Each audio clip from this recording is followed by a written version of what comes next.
આદિવાસી વિદ્યાર્થીઓની શિષ્યવૃત્તિને લઈને કોંગ્રેસ આક્રમક મૂડમાં આવી છે, ત્યારે કોંગ્રેસે સરકારની નીતિઓને આદિવાસી વિરોધી ગણાવી. પ્રદેશ કોંગ્રેસ અધ્યક્ષ શક્તિસિંહ ગોહિલે આદિવાસી વિદ્યાર્થીઓની શિષ્યવૃત્તિ મુદ્દે સરકારને ઘેરી છે અને આદિવાસી વિદ્યાર્થી આર્થિક અને સામાજિક સ્થિતિના લીધે આગળ નથી વધી શકતા તેવું શક્તિસિંહે તેમના નિવેદનમાં કીધું. સરકારે પોસ્ટ મેટ્રિક શિષ્યવૃત્તિ 2024-25 થી બંધ કરી છે. શિષ્યવૃત્તિ બંધ થતા આદિવાસી સમાજના હજારો બાળકો લાભથી વંચિત રહ્યા છે. ચૂંટણી બાદ ભાજપે આદિવાસીઓને મળતા લાભ બંધ કરી નાખ્યા છે.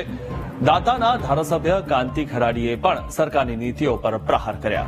ગરીબ બાળકોને શિક્ષણથી વંચિત રાખવાનું કામ ભાજપે કર્યું તેવું કાંતિ ખરાડીએ કીધું.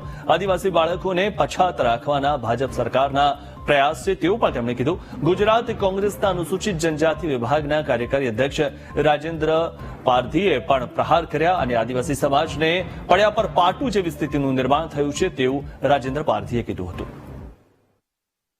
ભારતીય જનતા પાર્ટીની માનસિકતા એ કોઈ આદિવાસી, કોઈ દલિત, કોઈ ગરીબ, કોઈ બક્ષીપંચ એ આગળ વધે એનાથી વિરુદ્ધની છે.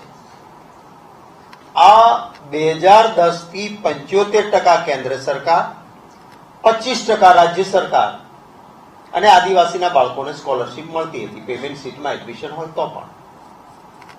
હું આપને સૌને ગુજરાત સરકારનો આ એક જીઆર પરિપત્ર એની નકલ આપ સૌને આપવાનું છે. આ પરિપત્ર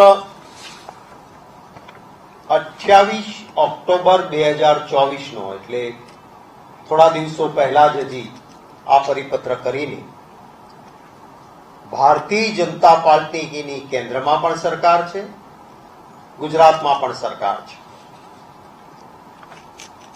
એમણે નિર્ણય એવો કર્યો કે હવે આ આદિવાસીના બાળકો મેટ્રિક પછી બહુ પેમેન્ટ સીટમાં એડમિશનો લે છે, એમની સ્કોલરશીપ બંધ કરવી છે.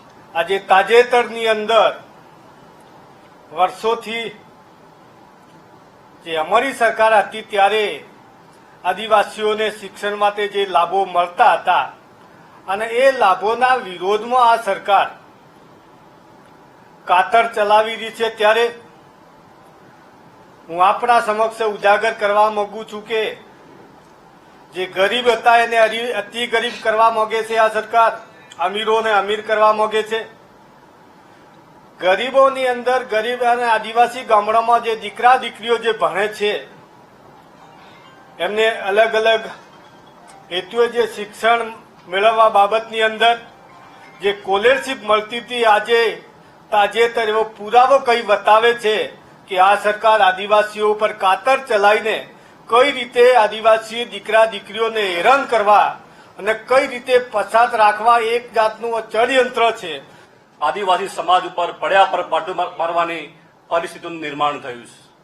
ભારતીય જનતા પાર્ટીનું શાસન જ્યારથી કેન્દ્રમાં અને ગુજરાત સરકારમાં છે ત્યારથી અમારા આદિવાસી સમાજના વિવિધ સંગઠનોએ સૌથી પહેલા અમે મૂળ આદિવાસી છીએ ત્યારે અમને આદિવાસીઓને વનવાસી તરીકે સંબોધવામાં આવે છે એની અવારનવાર માંગણી કરી છે, છતાં પણ ભારતીય જનતા પાર્ટી એના પરિપત્રમાંથી વનવાસી શબ્દ દૂર કરતી નથી.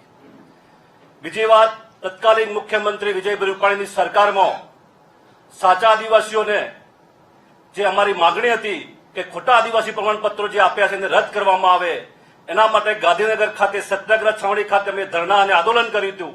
ત્યારે સરકાર છે અમારે સમાધાન કરી અને જે ખોટા આદિવાસી પ્રમાણપત્રો રદ કરવાના છે એની બાહેધરી આપી હતી, છતાં પણ આજ સુધીનો કોઈ ઉકેલ આવ્યો નથી.